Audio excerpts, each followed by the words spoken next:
Hi everybody, it's Leanna Aurora Blue here.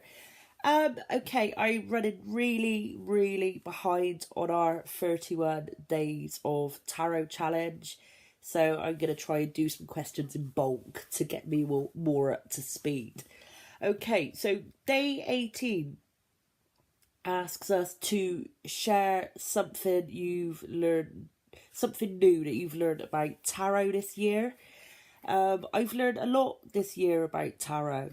One of the most important things is tarot,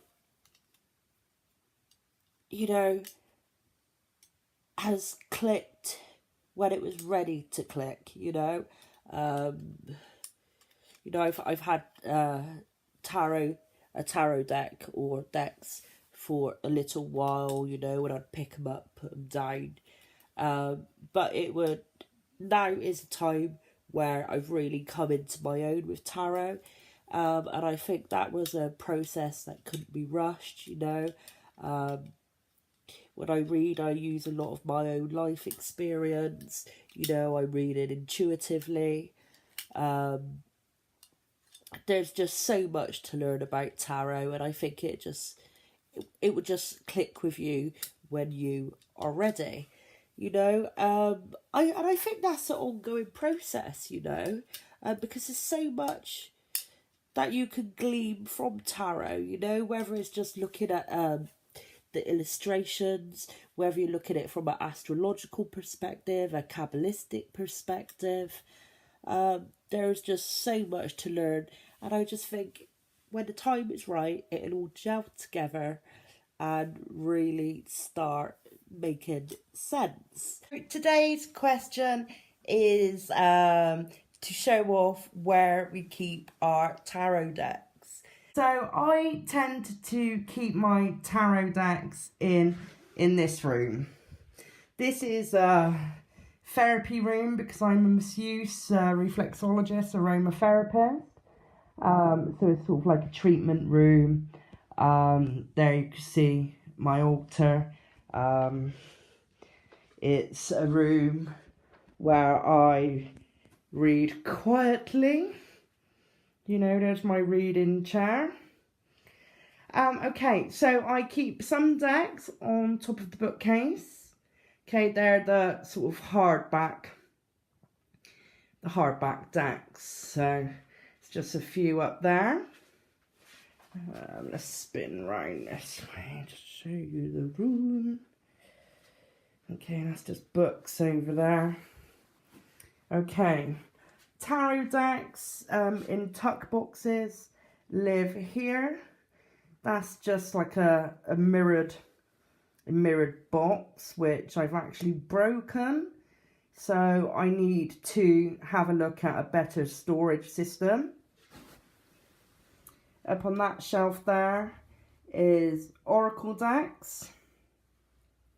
Okay, and then there's a brown wooden box there that holds my Lenormand decks.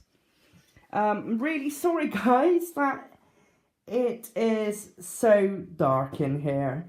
But anyway, there's a quick little tour of where the tarot decks rather, are stored. Day 22 asks us to share the card that was the hardest for you to get, and how do you feel about the card now? From the major arcana, it has to be the Chariot. I don't know why, I just felt a real blockage with the Chariot, and to be honest with you, it's still a card for me that deserves a lot more of an in-depth look. I don't know why it is, it should be quite one of the simple ones, but for me it's like there's a calling that I need to get a much deeper level of understanding. The next question asks us to share a tarot deck that you had to break up with. It no longer resonates for you.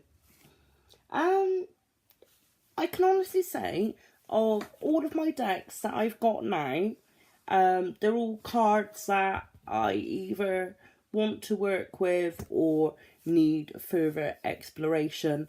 There isn't really any that I feel inclined to break up with, because if I did, I would have traded them by now. Okay, so day 24 says, if you could design a 79th tarot card that everybody would use, what would it look like? What would it represent? Oh dear, this is a difficult one on the spot. All the cards are, I think they're all pretty good, you know. It might be one about sexual energy. I know you could think, well, the wands could represent sexual energy, but I'd quite like to see just a card, or cards just representing sex, maybe. Okay.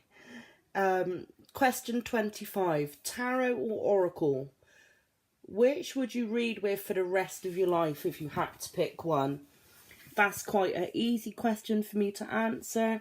I don't connect with oracle cards as much as I do tarot. They certainly have a place. But yeah, for me, it's tarot. I just find the tarot, they deal with all of life situations. And to be honest with you, I don't know enough about oracles. I just tend to, when I pick up an oracle deck, it's for a quick insight, you know. I pick up the card. I don't necessarily try and use intuition to look at it. Apart from maybe the Osho Zen.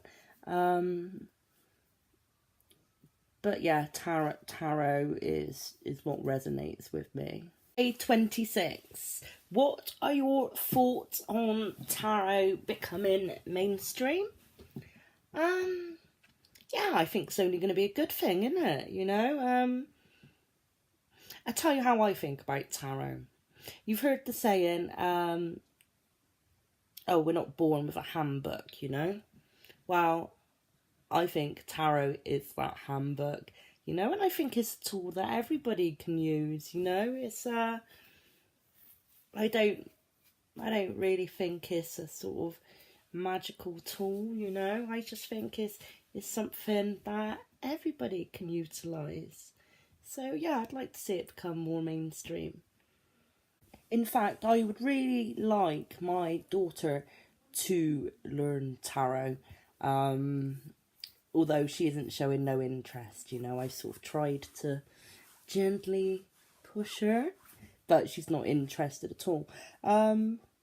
Although she will sit with me when I say, oh, come and have a look at this reading, tell me what you think. And she's actually quite perceptive for a young lady, you know, and I think she'd be very good at it. But I would like her to learn tarot, just so she's got some guidance as she goes throughout her life, you know. Well, hopefully I'll always be there to sort of help her along her journey, but you know, some things you can't talk to your mum about, or you know. And I would like her to use tarot as something that she can sort of rely on for any problems or any difficulties that she may encounter as her life progresses. I